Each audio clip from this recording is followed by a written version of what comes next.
करने वाला जो शब्द है वो है आलस।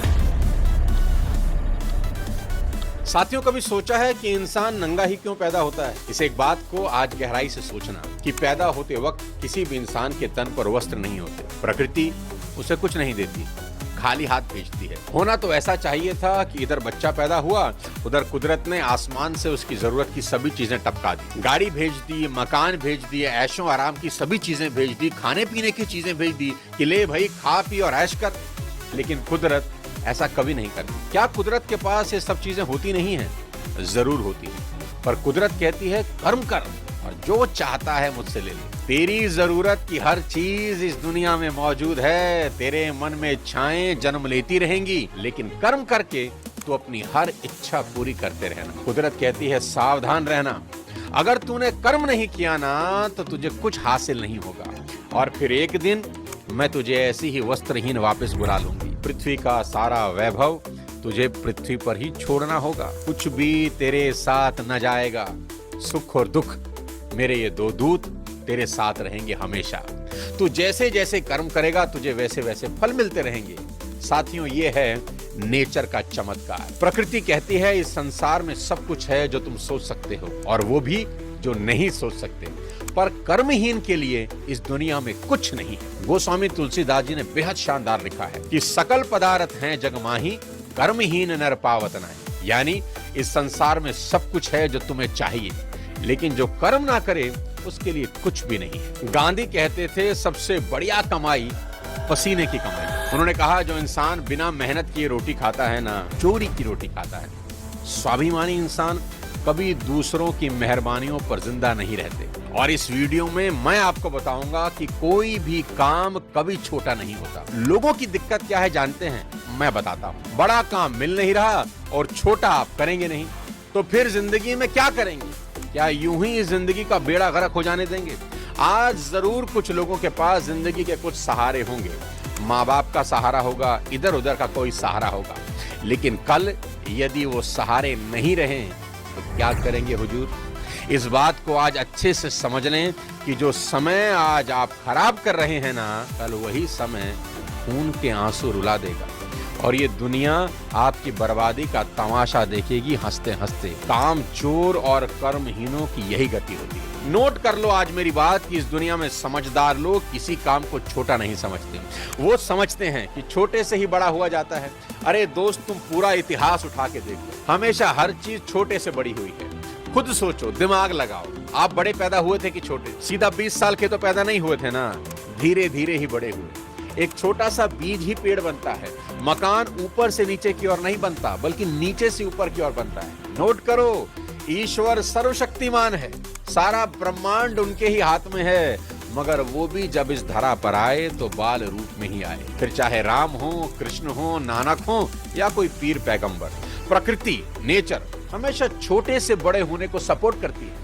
इसलिए किसी भी काम को कभी छोटा मत समझना। कोई भी काम हाथ में लेकर मेहनत और लगन से उसे बड़ा बना देना। उठो, कमर कस लो, कसम उठा लो कि इस दुनिया को कुछ करके दिखाना है यार, कुछ बनना है। गुमनामी की मौत नहीं मरना। पूरी दुनिया के लिए नहीं तो कम से कम अपने देश के लिए उठो। देश के लिए ना सही तो राज्य के लिए उठो। राज्य के लिए ना सही तो सोसाइटी के लिए ही सही। ऐसी मिसाल कायम करनी है कि लोग आपको और आपकी मेहनत को कालांतर तक याद रखें कि कोई इस धरती पर आया था और अपने पैरों के निशान छोड़ गया। ये दुनिया आपको एक कर्मवीर की तरह याद करे, ना कि एक कामचोर और निकम्मे इंसान के तौर पर। दोस्तों, जहां हो वहीं से शुरू करो, जैसे हो वहीं से शुरू करो, बस शुरू करो।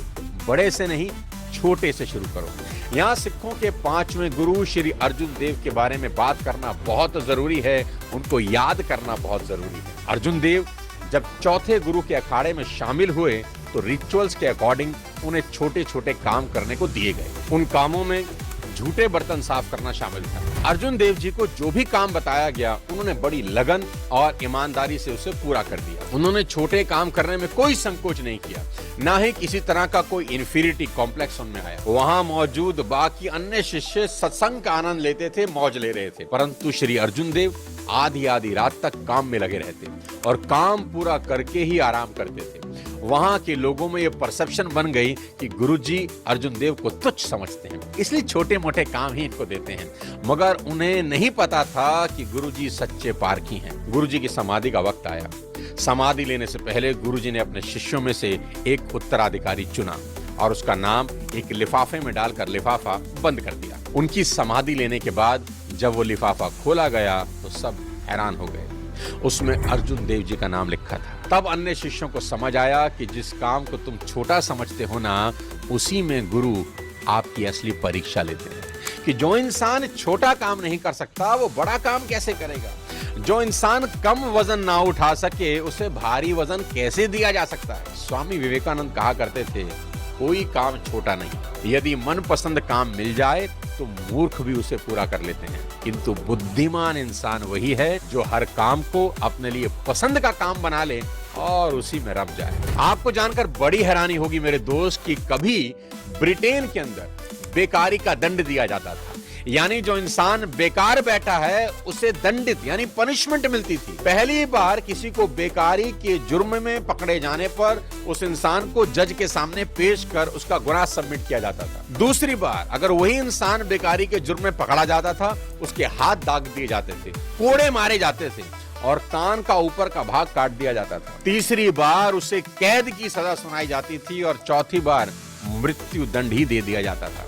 और ये लॉ सिर्फ ब्रिटेन में नहीं था, पूरे यूनान में भी बेकारी के अपराध का दंड भोगना पड़ता था। आप सोच के देखिए, अगर पूरी दुनिया में जो खाली और बेकार बैठे हैं, निकम्मे और आलसी हैं, अगर उनको ऐसी पनिशमेंट मिल जाए तो क्या होगा? ये दुनिया कहां से कहां पहुंच जाएगी। सभी बड़े सपनों का कत्ल करने वाला जो शब्द है वो है आलस। आलस एक बहुत ही मीठा दुश्मन है। ये बड़ी धीरे से आपको बोलेगा, अरे भाई अगर थक गए हो तो थोड़ा आराम कर लो, क्यों शरीर खराब कर रहे हो, कोलू के बैल की तरह लगे हो, थोड़ा आराम करो, काम तो रोज ही करना है। इस आलस की वजह से ही खरगोश जैसा जानवर कछुए से रेस हार जाता है कि चलो थोड़ा आराम कर लें, कछुआ तो अभी बहुत दूर है। दोस्त, इस दुनिया में आलस से बड़ा कोई दुश्मन नहीं, इसे तुरंत मार डालो। दुनिया के एक बहुत बड़े लेखक हुए खलील जिब्रान। वो कहते थे, तुम बहुत भले हो जब अपने गोल की ओर पूरी ताकत से बढ़ते हो, लेकिन